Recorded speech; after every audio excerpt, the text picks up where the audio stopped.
And welcome to the second half of Chocobo Chasers. You just heard our interview with Samantha Bayart. We were kind of just astonished. As custom for the Chocobo Chasers crew, a lot of the funnest part of our conversation took part after the interview had cut off. What a just amazing individual. The respect, and I feel like we do a lot of homework going into these interviews. We try to know who we're talking to. Samantha did their own homework as well.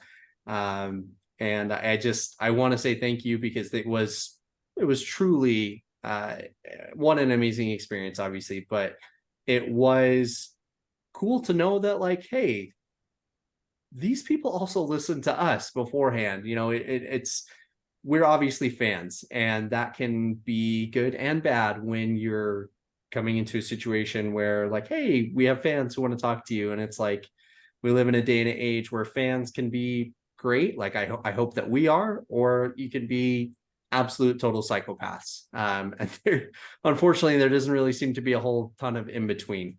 But I just want to thank Samantha. That was one of the most fun interviews that we've had the pleasure of doing, and we're really, really looking forward to seeing what they're doing next. And we're maybe we'll look to see if we can get some other Baldur's Gate companions on the show, because I think that'd be a lot of fun. But we have a really, really fun second half of the show planned for you guys today. There's actually been a lot of gaming news that's been coming up. And so, obviously, I am G. I'm joined by the Chocobros, Erik and Dash. How are you guys doing tonight? Doing good, man. Well. Good. It is Labor Day. It's been nice and overcast and rainy here all day. It's like the best day I could have. Yeah, it's like the best day I could have imagined. So without further ado, let's go ahead and let's just jump right into it. So obviously we go ahead and we usually kick off the second half of our episodes with a "What are you playing" segment. Dash, I'm actually going to have you go ahead and start one, because I noticed you were playing something before the episode started, and I'm just really excited to hear your take on it. Well, let's get the big one out of the way, which is I'm finally finished with Baldur's Gate 3 with a full completion. Thankfully, with Labor Day being the holiday for me, I had the whole day off, and I could finally was just able to dedicate a whole day to finishing this game off, and now I'm ready for Starfield. So really excited for that. Act 3 just was brutal. Some of the hardest boss fights ever. And like had me contemplating if I should go back and reload an old save and come back later. So and thankfully with Baldur's Gate 3, it stores like your quick saves, like up to 20 of them. So I always have like a save I can go back to that's not too far back. But honestly, that House of Hope fight was probably the hardest in the entire game. I can't think of one that I struggled with more than that one. And also a killer soundtrack, so you gotta check Oh, that the boss fight. soundtrack in that one was fantastic. So good. You got like Raphael doing like a Disney villain monologue. Yeah, It was it was amazing. incredible. Yeah. Oh, but anyways, the ending was really good. I got to experience, like Karlach's Doom epilogue kind of thing. I'm not gonna go into too much details. I'm not sure if we want to like discuss endings for Baldur's Gate 3 yet, or what they could do better, or what we did. Well, let's wait till next week, because I'm hoping Yeah. I'll be done by then, and then we can really dive into it a little bit. Yeah, so after being that, I finally could dedicate some more time to other things. So some little game that came out last week called Goodbye Volcano High. It's a bit of a little visual novel with anthropomorphic dinosaurs, like kind of like if dinosaurs had technology and stuff back in the day, like they were just like a civilization. And it's kind of you play as Fane. They're like, I'm not sure what species they are, but they're in the band and they're trying to get into battle the bands with their bandmates, and there's the teenage drama in there. And now then they get the news that, oh, there's an asteroid coming, and so everybody's like dealing with, how we're getting ready for college, but then it's like, does the future even matter? Because we could probably be dead soon. So you balance choices between you and your companions or the group of friends that you have. So your choices affect your relationship with them. And it's not like a traditional visual novel where you're just kind of you just make choices and you just watch it. Right. But there's like these rhythm sections in the game too. So since you're a musician, you play like the songs, and you actually can like choose the lyrics and stuff. So they'll give you like a set of lyrics that you can choose. And like they'll seem like little previews of it so you can know what you're gonna be hearing. And it's kind of an interesting way of doing the rhythm mechanics. Yeah. But there's like little fun stuff that they let you do, like you can make your band logo and posters for the band battle of the bands.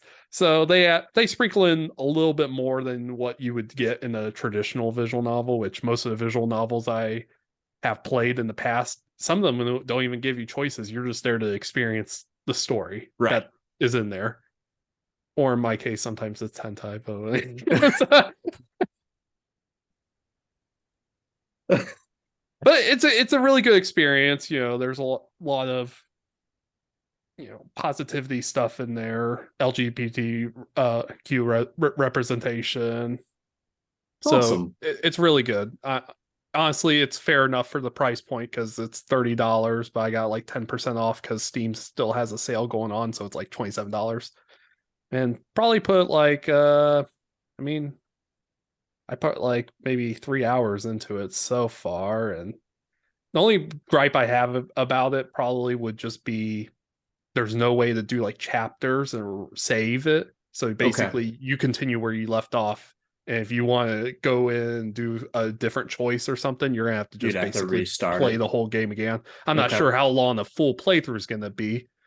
Also, like I think everything's hand drawn in it too, so that's really cool That is looking. really cool. Yeah, that is I would imagine that it probably is a short game, and it's probably one of those games that is destined for multiple playthroughs so that you can experience, because otherwise that would kind of suck. But I feel like that's the same with like Baldur's Gate 3 because like you could do like a good ending, the bad ending, and then Dark Urge is a whole nother type of playthrough too that adds a whole nother layer to it. yeah. So it's really interesting. But the difference is like one whole playthrough of Baldur's Gate 3 for me took me, let's say 70, 80 hours. Yeah. So it's gonna be a game I'm not gonna go back to quick. I was doing some multiplayer with one of my friends earlier, and so I'll probably maybe go through with that. But as for a solo playthrough, I'm not gonna touch that for a while because of Starfield and other games. But once more stuff is known about the game, I might try to do a completionist run of it, Okay. because I know I missed a lot of stuff. Yeah. I can definitely say that I'm midway through about Act Two right now, and I know for certain. And I made a very, very terrible decision at the very beginning of the game that has impacted my playthrough. But I said, you know what? I will. There's hard choices in this game too. Like there's like it's kind of like there's good and bad in some of these choices, or it's Yeah. kind of like you're a good person, but if you make this choice, there's going to be consequences down the road. Yeah.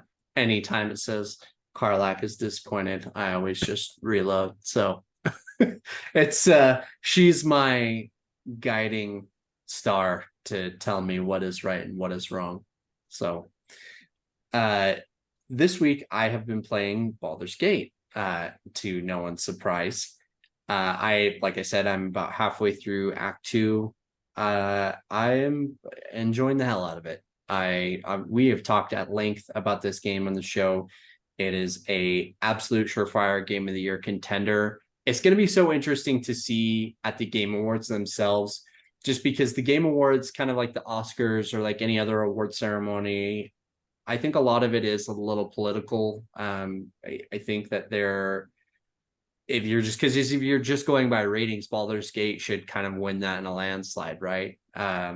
If you're going by sales, there's there's honestly a lot of different Call of Duty wins that every year then, but that's not what we're talking about here. And so I think it is probably going to be a two-man race right now of Zelda and Baldur's Gate. Zelda, it's just that game that like people have such a hard time getting out of their head. And so I'm very, very interesting to see what that is. But no, Baldur's Gate 3 is immense. I have absolutely loved it so far. I did beat Spider-Man remastered for PS5 this week also, as I prepare for Spider-Man 2 next month, which makes me so happy to say. I have started Spider-Man Miles Morales and forgot honestly how different the two games are. There is quite a bit of difference, especially I'm loading a new game plus on Miles Morales, and I've already unlocked all of the abilities and everything, and it kind of has like it's pretty drastic changes. I'll be interesting to see how it works switching from Peter to Miles in Spider-Man 2, and how the symbiote kind of reacts to everything. And so yeah, those are kind of the main ones that I'm playing right now. As soon as I finish Baldur's Gate, I'll be moving on to Starfield, just like Erik and just like you, Dash. And so it'll be interesting. So to the man of the segment, we are going to Erik, who has been playing Starfield a lot, and we finally get to hear about it. A lot. Man, it doesn't let me down, is what I'm gonna say. I thought it was gonna be great, and it is. There's a couple minor issues, like the map could be better. That's one thing. There's a decent amount of loading screens, but they go relatively quick on an SSD. I don't know how it would be on a console. I can't tell you that. Don't have one that can play it. But on my SSD, it goes really fast. And I'll give you the pros. And there's a lot. The space fighting is awesome. I just go hopping system to system looking for fights to just shoot on other ships. It honestly feels like a whole different game laid in within this. And the combat's really good. I don't know if they got like just I guess the people who were doing Doom to like QA test their combat, but it feels like that then. It feels really good. It's a lot cleaner than anything they've ever done. That's my big issue with it typically, is I feel like there's a little janky, a little robotronic, and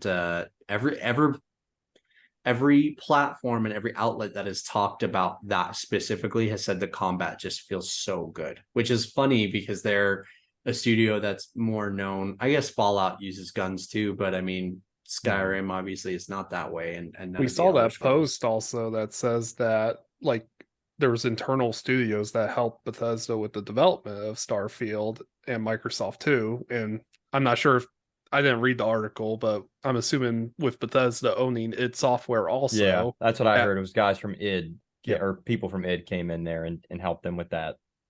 Yep. Who better for gunplay? Seriously. No, but so strong gunplay, some strong ship battles as well. Any other insane positives you want to call out? Whatever you think you know about the main quest, just forget it. It just takes within like the first like few missions, if you want to just like pound it out. So they do have New Game Plus in this. I have not beat it yet, but a lot of people, what they're doing is they're going through trying to beat the game right away, get some of the cool perks from the end of the main quest, and then just New Game Plus it so they get the full experience, because apparently this is going to be something that you can get really good experiences from by replaying it and add stuff to it within that. I've been doing the faction quest. So far, there's 4 main factions. I think that might be it. And I've done 3 of them. And one of them is their best faction quest since the Thieves Guild in Oblivion. Some pretty high praise. It's very good. When you'll play it, you'll know it. It involves doing some space stuff and flying around, blowing stuff up. It's very good. I love it so far, man. I think it's their best narrative stuff they've done. You could feel the passion I think that they had for this project, watching all the videos, watching Starfield Direct, and hearing everybody talk about it. I think you can easily see that in this. And so it's I think it's going to be 3 contenders for Game of the Year, and this is one of them. Wow. Yeah. It's going to be interesting also, even just to see which games are labeled as the nominees, because Mhm. we have had, obviously Starfield has been, I'd say, a pretty resounding success. I'll be very, very interested to see how it impacts Game Pass subscribers as well, because I mean, this is exactly the kind of game why you get Game Pass, so that you can play this day one. You only have to pay your subscriber fee. Like, that's especially if like you're a PC user, like the three of us. Um, it's very, very interesting. But so you have Starfield, you have Baldur's Gate, you have Zelda, you have had Diablo 4, we've had Final Fantasy 16, we have had Hogwarts Legacy, we've had Resident Evil 4 remake. And I feel like there's probably games I'm missing too, like Probably Armored Core, huh? Armored yeah. Core. Yeah. That We haven't even gotten to Spider-Man. And so and then also Super Mario Bros. Wonder, which we'll talk about a little bit later in the show, but it's just, it's a very, very good year, and it's going to go down as one of the best of all time. If we were to redo our list at the end of this year, I think some of us may even have it as number one, just depending on how, our personal opinions of Starfield, how Spider-Man 2 ends up being. And maybe there is one more release that can also sneak in at the end of the year that just really pushes it over the top. So it'll be very, very interesting to see. But Erik, anything else you want to mention about Starfield, just while we're talking about it? I can't put it down. Honestly, it's I'm glad I've got 3 days off of work this week. I go to work tomorrow, unfortunately, but Wednesday through Friday is off, so I'm going to be finishing this playthrough this week. That's awesome. And a great use of your adult PTO. Yeah, that's what it's for. As we've mentioned in previous episodes, this is what it's for. And so Starfield reviews just as a whole, it's been pretty, I'd say pretty overwhelmingly positive. There have been small things that have kind of been called out. And Erik, you mentioned some of that. The map is one of the things that have been called out, though, are fixable.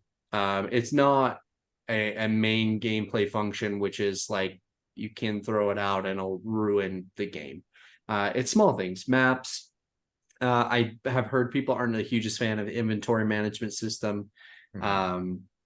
And really those are kind of the two main ones. But narrative, which Bethesda is typically pretty strong on those fronts. I mean, we've had some recent ones where maybe not as high as previous. I know Fallout 4 was not what people had hoped for, especially coming off of New Vegas and Fallout 3. Like, and don't get me wrong, New Vegas is made by Obsidian, and so it's a little different there. But you're at this point, Bethesda is under this Xbox umbrella now, and so you get to utilize all of the different resources that are available as an Xbox studio. And so I think that they really just pushed everything they had available to try and make this game as solid as possible.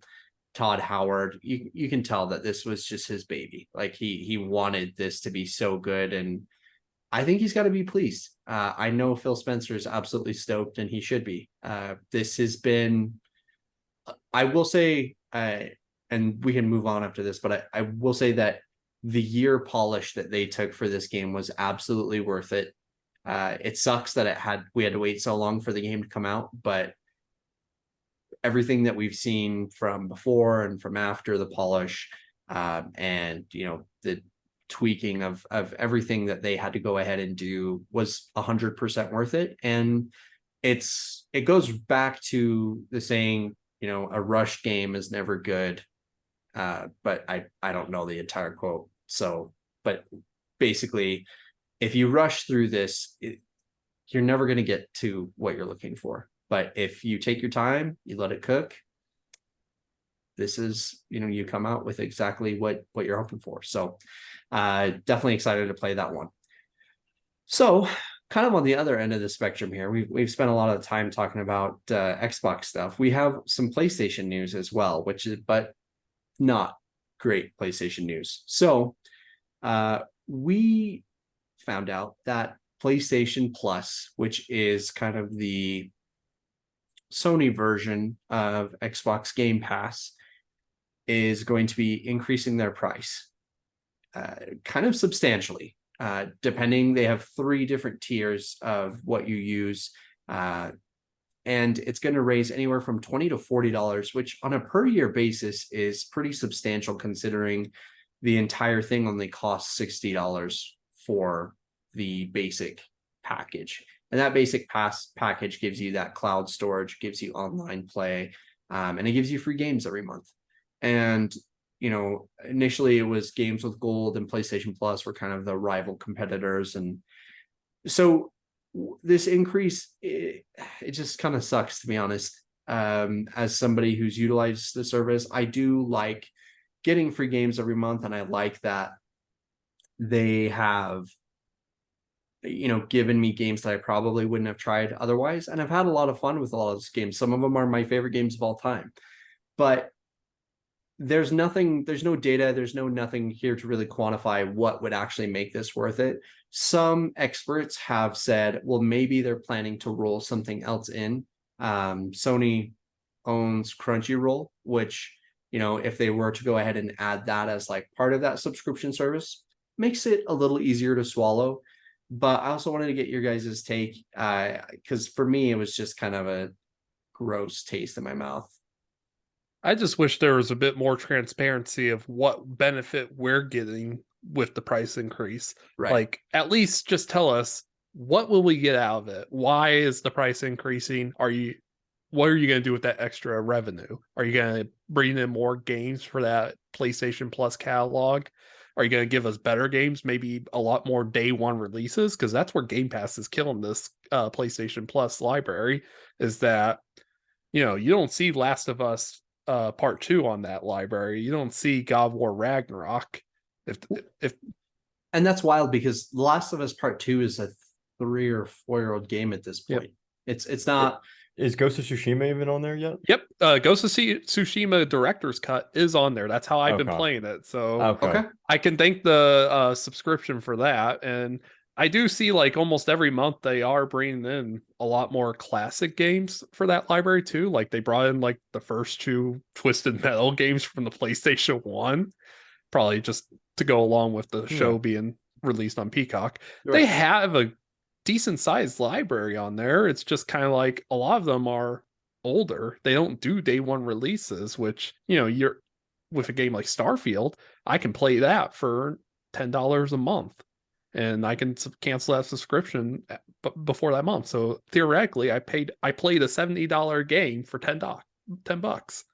Well, and if you wanted to go ahead and extend it for a second month, you could play Sea of Stars, which is the new Chrono Trigger-esque, you know, RPG that came out. And coincidentally, that also actually is on PlayStation Plus Extra.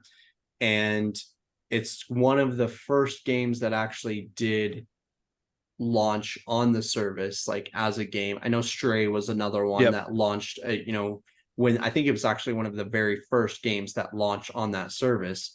And so, yeah, it just doesn't feel awesome, you know. And I get their businesses, they're always trying to make more money, but I feel like we may have kind of come into a situation where the climate of how gamers feel about different like console studios is shifting a little bit. Microsoft and Xbox started off this year in a space where they needed to figure things out, get their roadmap underway, get us some news on what they've been cooking, and then release Starfield. And that's not to say, like, they have hit road bumps along the way. Like, Redfall was, awful. I mean, a pretty bad game. And it's just, and that's like unfortunate, because I really like Arcane Studios. I loved Prey. And I was really excited for Redfall, but it just, unfortunately, it didn't end up being the game that everybody had intended. And that doesn't mean that they're not going to keep working on it, and maybe they can go ahead and kind of revive it a little bit.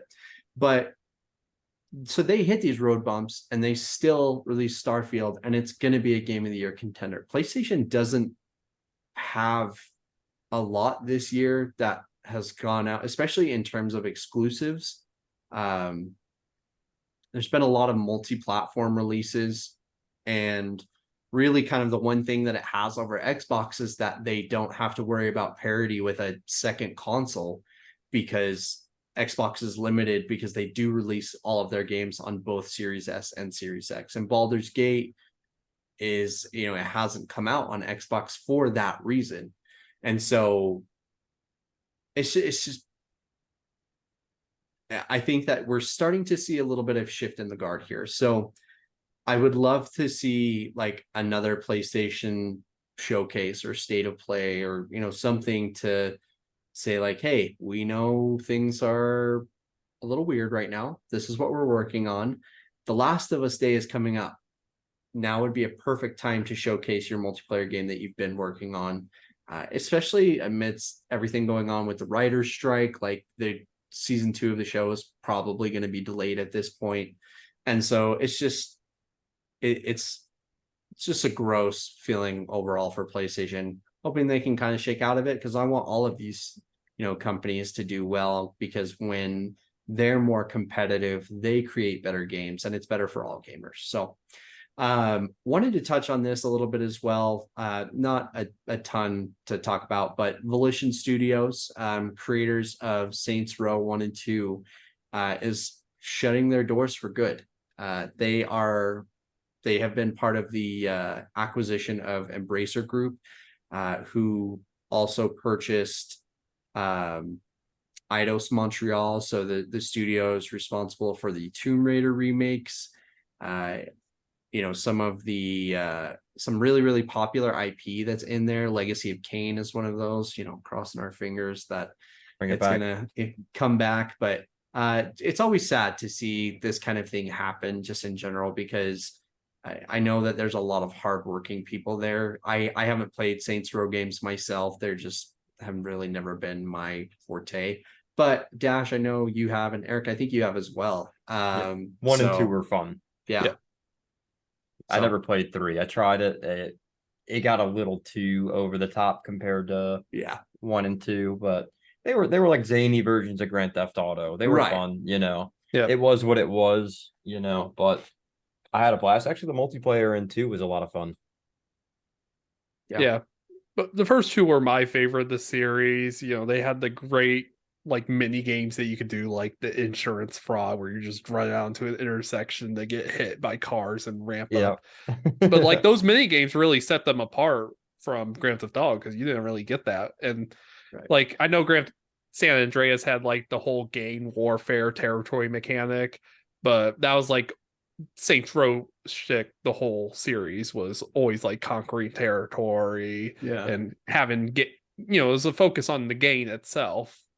And it seems like it just started losing its identity as the series went on. Or, you know, maybe 1 and 2, some people would say, oh, this is just a GTA clone. So they kind of tried to make a uniquer identity for themselves with 3, maybe to the detriment, because it lost what a lot of people liked about the first 2. Yeah. Because 3 got over the top, and then here comes 4. We got aliens, superpowers, and all this stuff. So, and then the reboot came, which another great thing about Saints Row has always been the level of customization you could do with cars, the gang, your own character. But, you know, even though the reboot had great customization, just what your gain is didn't really feel that good. And it seemed more like, I don't know, I guess the companions or your crew felt like a big step down from what we had in the previous game, because we had so many memorable characters from the first games with Shandy, Pierce, and we can't forget Johnny Gat. So, I mean, no one on that level, unfortunately, in the reboot. But hey, it's one of the PlayStation Plus free games this month, so maybe I'll really dive into it, because I'll say, oh yay, that's amazing. So it's not all the same characters from the original. No, it's a reboot, and it's like I've never actually really dove into it because I didn't want to spend money on this game, because all the trailers and everything looked like it turned me off from it. So, and then like the vibe I got from the trailers was like, oh yeah, we're gonna start this game because we're college students, and we're gonna like get all this money to pay off our student loans or some shit like that. It's a weird concept. It's like, oh yeah, you're not just brought into this game by accident because of gang violence. No, you're they got to do some sort of like millennial Zoomer kind of twist to it, right? Hmm. How you doing, fellow kids? Kind of Steve Buscemi Yeah. shit right there. Yeah, Yeah, that really that's- sucks that it's not all the old characters. I thought they were just remaking the original game. That's so Mm-mm. fucking. Oh, that's why they're shut down now. That was fucking stupid. Yeah. The rival games didn't seem that interesting. You had like the Ravers kind of thing. You Yeah. have like a military group, and then you have like maybe I guess the most gain like of the three, kind of like a hot rods and stuff kind of group. But I mean, I'm just going based on trailers. I've never watched. I haven't watched too much of the game. I haven't played it myself. I didn't want to spend a dime on this game, and now I'm going to be playing it for free. So, So there you go. So we all win in the end. yep. Except Sometimes for it helps. Sometimes it helps to be patient. I know. Yeah. Unfortunately, I'm not sure how much of Volition Studios that's currently there or was there had a hand. Like how much of that those people were from Saints Row 1 and 2, and how much was like. Yeah. Probably you know, not a lot. I mean, this is probably going to be something they're going to sell off the IPs to maybe another studio because primarily you got Saints Row and you got Red Faction. Red Faction's like kind of got lost in the dust. I mean, we haven't seen a Red Faction game in how long? Over 10 years, I feel Yeah, like. say since the PS3 era, at least. So Armageddon was the last one I recall. I mean, Yeah. they've done like remasters of Gorilla, and that's about it. yeah. So it's sad to see Volition go that way, but also part of the business. So we hope they, that everybody that is part of the studio ends up landing on their feet, and we'll have to kind of wait and see what happens. So one thing we'll kind of brush on this, I mentioned it a little bit earlier in the show. So we did have a Nintendo Direct for Super Mario Bros. Wonder. All three of us did not watch it. So we did a great job preparing for this episode today. One, we talked about it a little bit before the show. Mario platformers are just, they're fun, but they're not, we're kind of in a state right now where we're playing games that push the boundaries of the things that we've done previously. And it's not to say that you can't go back and have fun with games like this, but they're just not prioritized for us, I think. My wife will love it. Yeah. And for casual gamers, I think it'll be one of those things that is it's gonna be a great time. So it does appear that you're gonna, be able to play with a lot more of the whole roster of Mario characters, some new powers and things, which should be a good time. But there's not really a ton to touch on when we don't know so much about the game, but we're going to go ahead and we're going to jump right into our next topic. And so this is also probably another one we'll be a little quicker on, but Screen Actors Guild is talking about having video game actors go on strike as well. And this is extremely, extremely big for this industry. One, because acting and video game acting have been kind of separated a little bit. And so if we do end up getting a strike for video game actors as far as the Screen Actors Guild, you're going to see a lot of games be delayed. And that might be another incentive for studios to push to go ahead and get a deal done. It's going to be something that's interesting to see. A lot of people that we have interviewed are part of this guild, especially actors that are located stateside. Our, compatriots in the UK are more so on the BAFTA side. And so it'll be something interesting to see how it's differentiated between, here in the United States versus those, across the pond. But definitely something to kind of just keep an eye on as we do move, because at this point, the strike has been going on for like 2-3 months and hasn't shown any signs of stopping. And so I don't know. We're gonna have to wait and see. Just pay your fucking writers and pay your actors. I'd like to see them get some concessions in their contracts in the game industry to prevent AI from moving into any kind of writing or voice acting roles, because I'll be damned if I support any game that fucking uses AI in those areas. Well, and Dash, I think you mentioned it in our chat. It's very interesting, and maybe we'll have to talk with someone who knows a little bit more about this in the future. But do video game actors get, these same kind of concessions that Residuals and stuff, like residuals that you see, actors who have maybe been a part of television or film, and what that kind of whole thing looks like. So it's very interesting to see, and something that we're monitoring pretty closely. But we'll have to see. So for our last two bits of the show tonight, we're actually talking about some new announcements. One is not necessarily super new, and also wasn't a huge surprise. Final Fantasy 16 is officially coming to PC.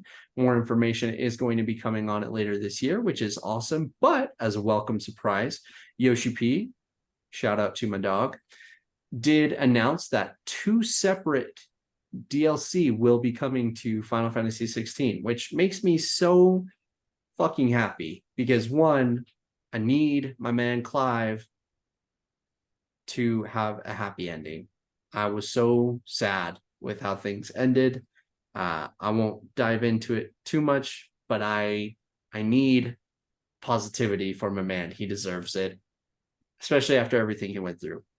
So I'll be very interesting. Like, there's a lot of different spaces you can kind of go in there. Maybe you play as Jill. Maybe you play as like Elwyn prior to the events that take place at the beginning of the game. There's a whole lot of different avenues you can kind of go there, but I'm excited to see nonetheless, and I'm very happy that positive reception has pushed that into production. So we will we'll see what happens, and very, very excited for that. The second announcement, and this is again not a surprise really whatsoever, Hogwarts Legacy sequel is officially in development at this point.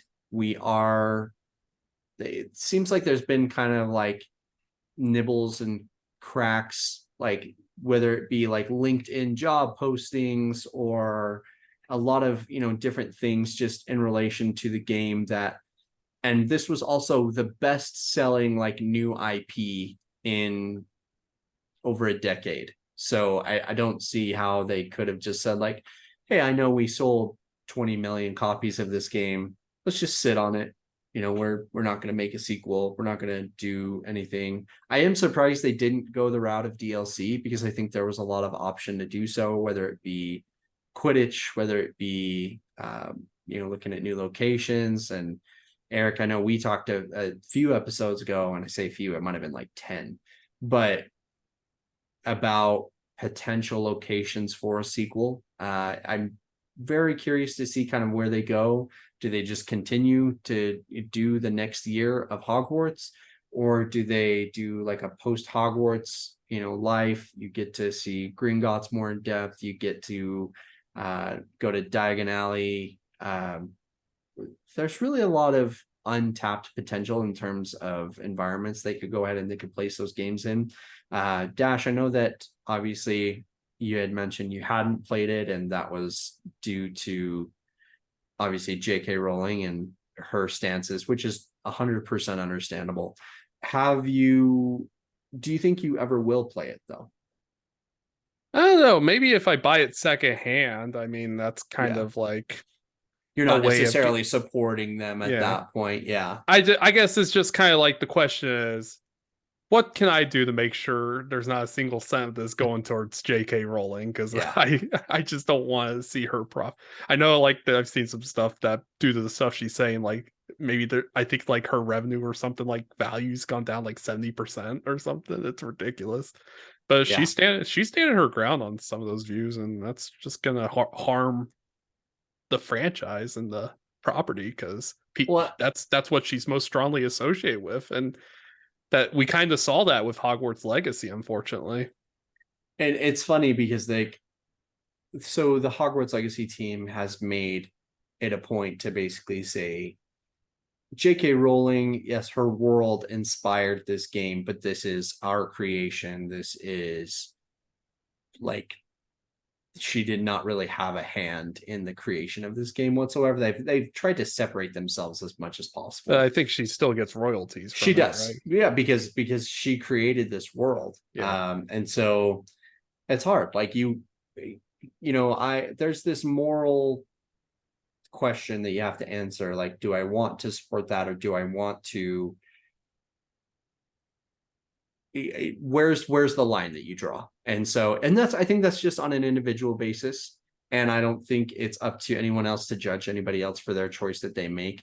If you were choosing it specifically because you agree with J.K. Rowling, that's different. Okay.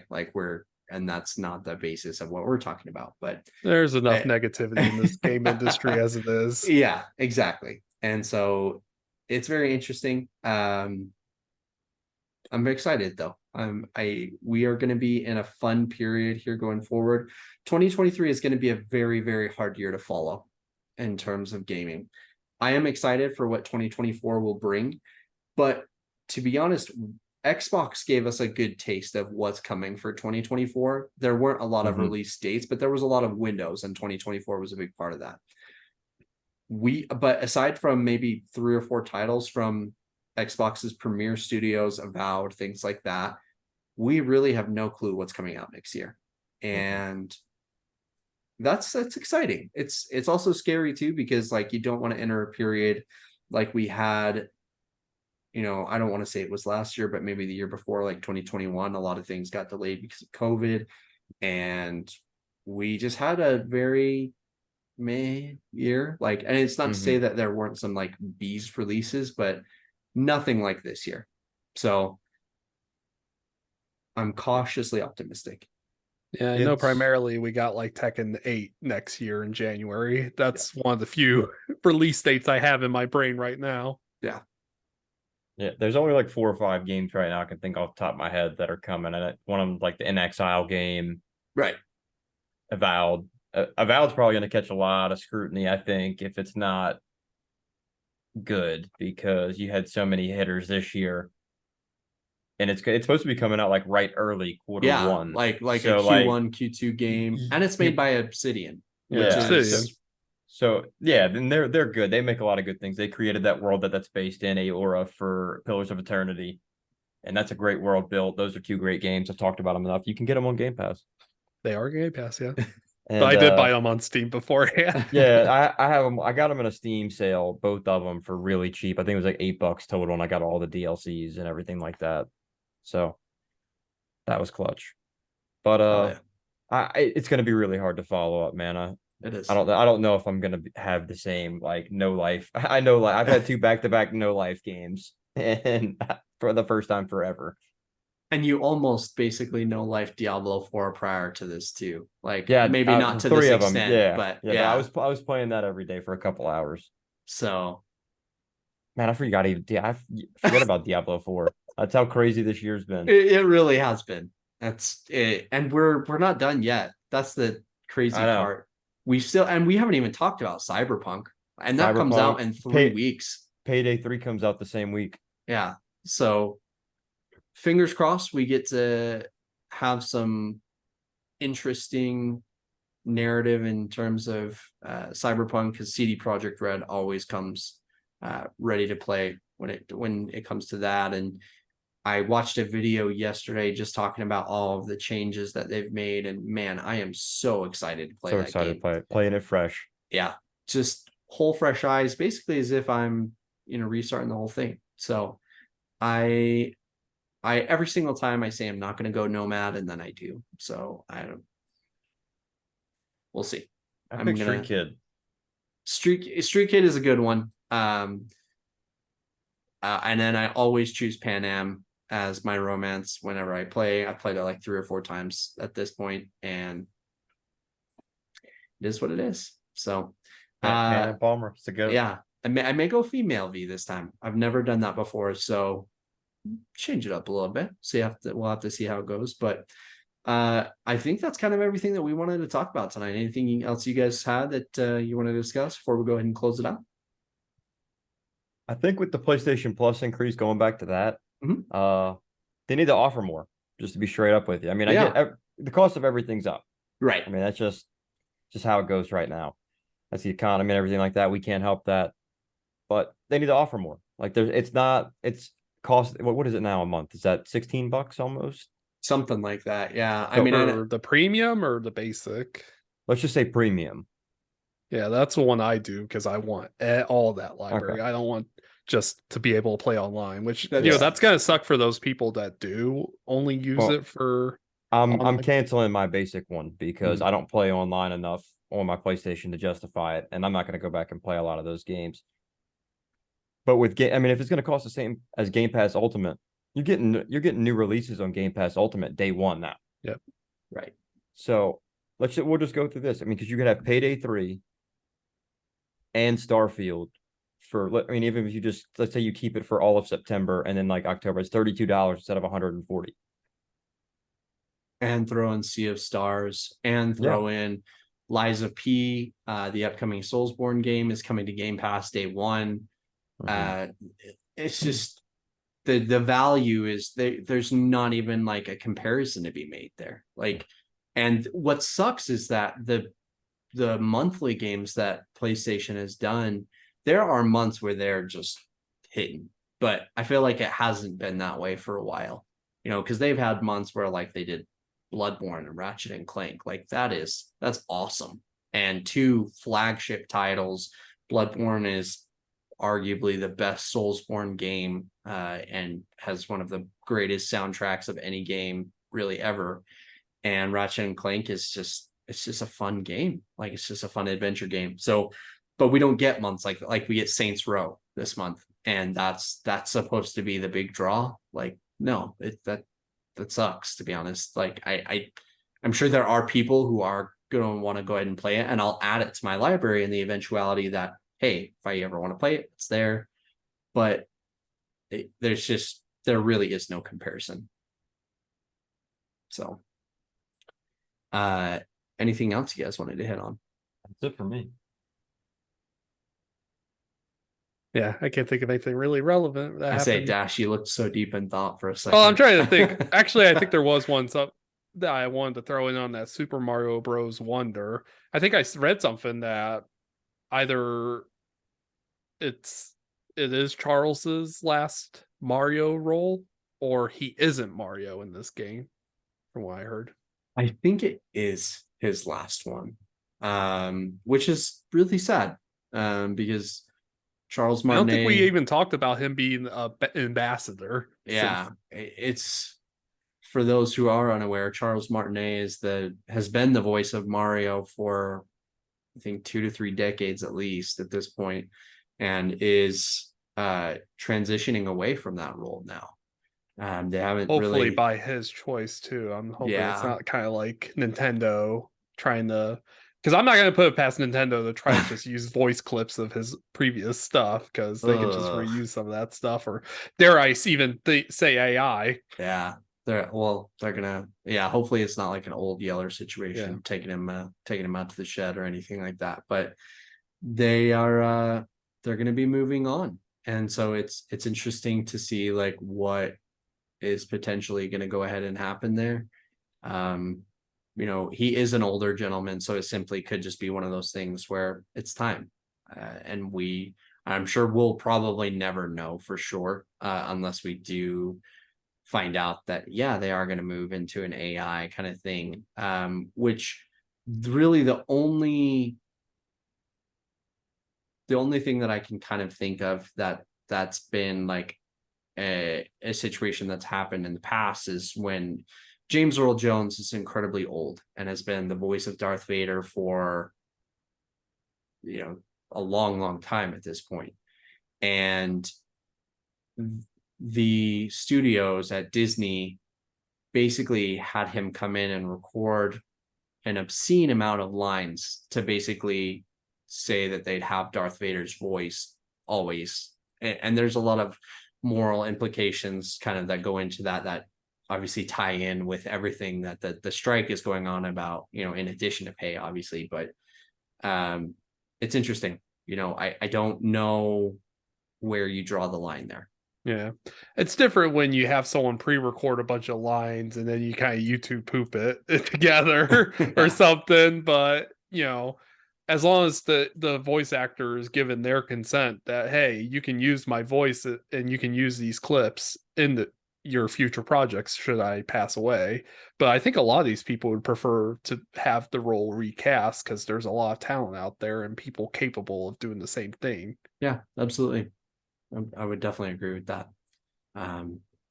Just kind of one of those things we're gonna have to watch, and we'll have to wait and see as we do get closer to the release of Super Mario Bros. Wonder if it is in fact Charles's last, hurrah as Mario, or if we start to see a new voice, or maybe it is pre-recorded lines that they're utilizing. Just again, one of kind of the more fascinating things going on in this industry, and we're gonna watch with some anticipation. So I think with that, we have kind of covered everything we want to go ahead and talk about. I want to thank everybody for taking the time to go ahead and listen to us. We definitely appreciate it.